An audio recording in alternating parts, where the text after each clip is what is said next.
ఈరోజు మా ఇంట్లో ఏం కర్రీనో తెలుసా అండి. కోడిగుడ్డు పొరుటు చేస్తున్నాను. పిల్లలు స్కూల్ టైం అయిపోతుంది, హడావుడిగా స్టార్ట్ చేసాము. హాయ్ ఫ్రెండ్స్, నమస్తే. ఎలా ఉన్నారండి? బాగున్నారా? మేము కూడా చాలా బాగున్నామండి. వెల్కమ్ టు అవర్ ఛానల్ ప్రతిరోజు బ్లాగ్స్. నేను మీ ఉషా.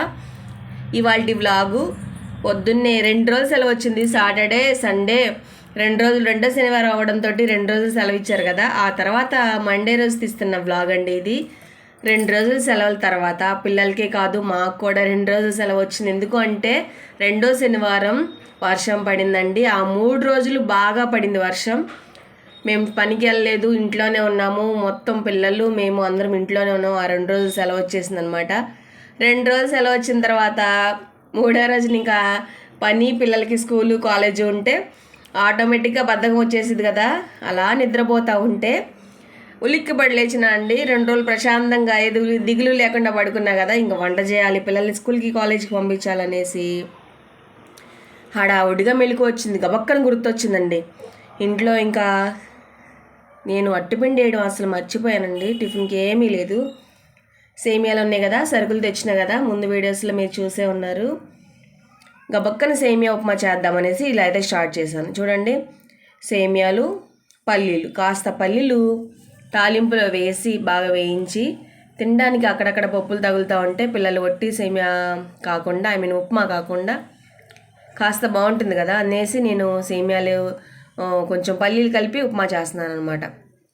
ఇంకా ఈజీగా అయిపోయే కూర ఏముంది మనకి అని చూస్తే గుడ్లే కదా. ఇంకా కూరగాయలు బండి కూడా వెళ్ళిపోయింది. లేటుగా లేచినాం. మా బొడ్డోడిని బ్రతిమిలాడి తీసుకురాను అన్న కొట్టు దగ్గరికి వెళ్ళి గుడ్లు అంటే మా వాడు స్నానం చేసి తీరుబడిగా చేద్దామని చూస్తున్నాడు.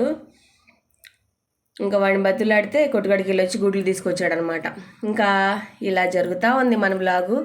ఫస్ట్ టైం ఎవరన్నా చూస్తున్నట్టయితే ఒక్క లైక్ ఇవ్వండి. లైక్ ఇవ్వడం మాత్రం అస్సలు మర్చిపోవద్దు. డీమార్ట్కి వెళ్ళాను కదండి, అసలు ఎన్ని సరుకులు ఉన్నాయంటే. ఎప్పుడు వెళ్తాను, డీమార్ట్ గురించి మీకు చెప్పలేదు కదా. మనకున్న బడ్జెట్లో మనకి సరిపోయినంత వరకు తెచ్చుకుందామని అనుకున్నాం, కానీ మనసు లాగుతూ ఉందండి. అవి తీసుకోవాలి, ఇది తీసుకోవాలి. మా పిల్లలైతే కేకులో వేయడానికి ఏయో వెతుకుతున్నారు.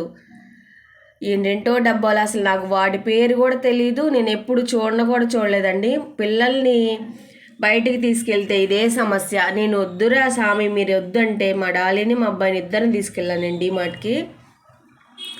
వీళ్ళు ఒక పక్క వెళ్తే వీడు ఒక పక్క వెళ్తే ఆ పిల్ల ఒక పక్క వెళ్తుంది.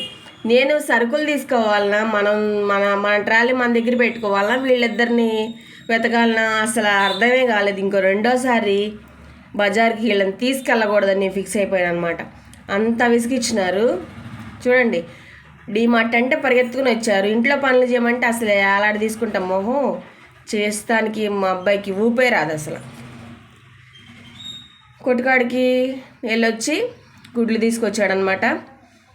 ఫ్రై చేసేస్తున్న. కొద్దిగా 2 ఉల్లిపాయలు కోసాలండి. మా అమ్మాయికి కొంచెం క్యారేజీలు వేస్తే సరిపోతుంది. వీళ్ళు అక్కడే తినేస్తారు కదా స్కూల్లోనే. కాస్త వేపిన తర్వాత సేమియాలు ఇలా కలుపుతూ ఉన్నానండి. మా నాన్న వచ్చే వారం వస్తాడు ఊరు నుంచి. మేము అన్నయ్య వాళ్ళ ఇంటికి వెళ్తాము నెక్స్ట్ వీక్. అక్కడ కొన్ని వీడియోస్ తీస్తాలండి. మా అన్నయ్య వాళ్ళ ఇంటి దగ్గర మేము అక్కడ ఉన్న వీడియోలు నేను తీసి చూపిస్తాను. ఇప్పుడు నేను డీమార్ట్ నుంచి చింతపండు కూడా ఒక 1/2 కేజీ తీసుకొచ్చాను. చాలా బాగుంటుంది. గింజలేని చింతపండు అనమాట. దీన్ని బాగా గట్టిగా ఉందండి. చిన్న చిన్న ముక్కలు చేసి విడివిడిగా తీసి ఒక డబ్బాలో పెడదామని ఇలా తీసి పెట్టాను. దీన్ని మనం స్టార్టింగ్లో ఫస్ట్లో కొంచెం ఈ చింతపండు నేను ఎక్కువ కాలం వాడిపోయేసరికి పురుగు వచ్చేసిందండి బయట పెట్టి ఉంచితే. నాకు తెలీదు చింతపండు కూడా ఫ్రిడ్జ్లో పెట్టొచ్చు అన్న విషయం నాకు తెలీదు.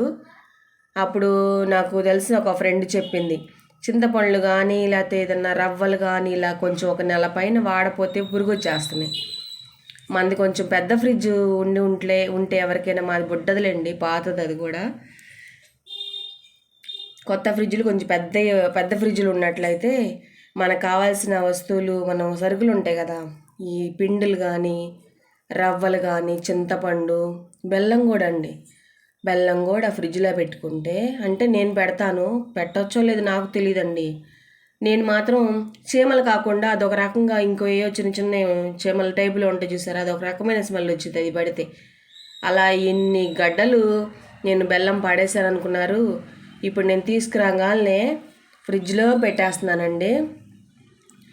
ఆ చీమలు పట్టిన తర్వాత ఇంక వాడుకోవడానికి మనకి అదో రకమైన స్మెల్ వచ్చింది, బాగోదు. కుందులు కుందులు పడేసాను అనమాట. అట్లా కాకుండా నేను ఫ్రిడ్జ్లో పెట్టేది ఏంటంటే సరుకులు తేంగాలని ఒకటి చింతపండు, బెల్లం కుందులు, రవ్వలు ఉంటాయి కదా, ఉప్మా రవ్వ, బొంబాయి రవ్వ డబ్బాలో పోసి కానీ లేకపోతే బాగా కవర్ చుట్టేసి కానీ ఇంకా అట్లాగే ఆంధ్రం పెట్టేసేస్తాను అనమాట.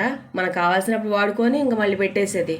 కాకపోతే కొంచెం గట్టిగా అయింది చింతపండు, పర్వాలేదు. బయట ఉంచుకొని పురుగులు పట్టించుకొని వెంటనే వాడేసుకుంటే 15-20 రోజుల్లో, ఒక నెలలోపు అయితే ఏం కాదు.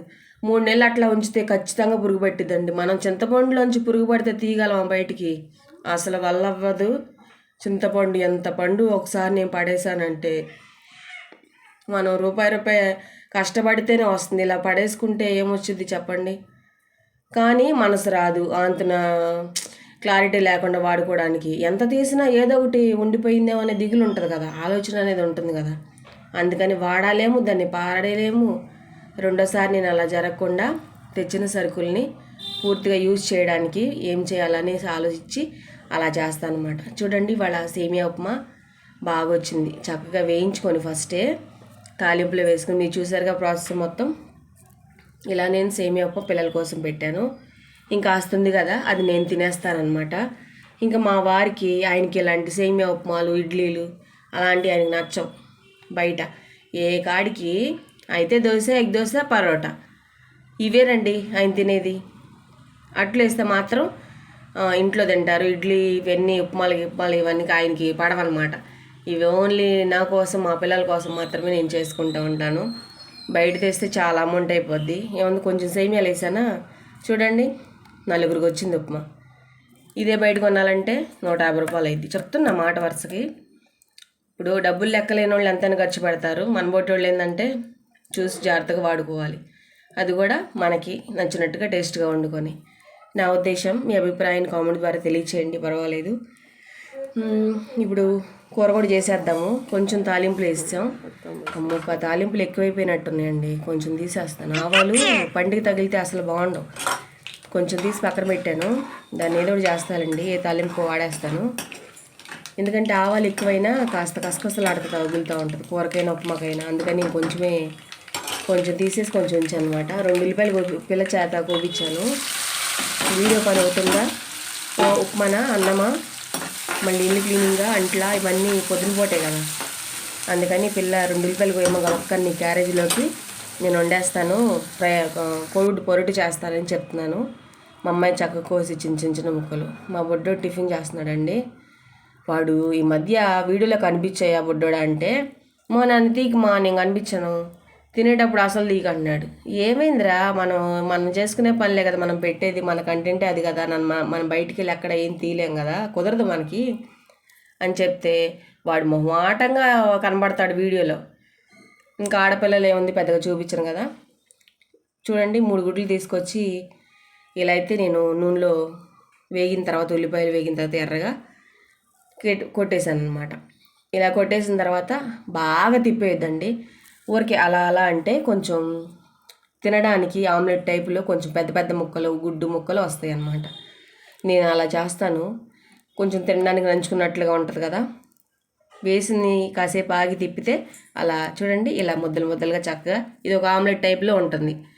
చాలా బాగుంటుంది, అన్నంలో కలిసిద్ది. ప్లస్ ఈ ముక్కలు కోడిగుడ్లాగా నంచుకొని తినడానికి కూడా కనపడతాయి. ఇంతకుముందు కచ్చబిచ్చా కలిపేసి రవ్వగా చేసేదాన్ని ఫస్ట్లో. ఎవరికి ఏది ఫస్ట్లో తెలియదండి, రాను రానే మనకి అర్థమవుతుంది ఏ పని ఎలా చేయాలా అని.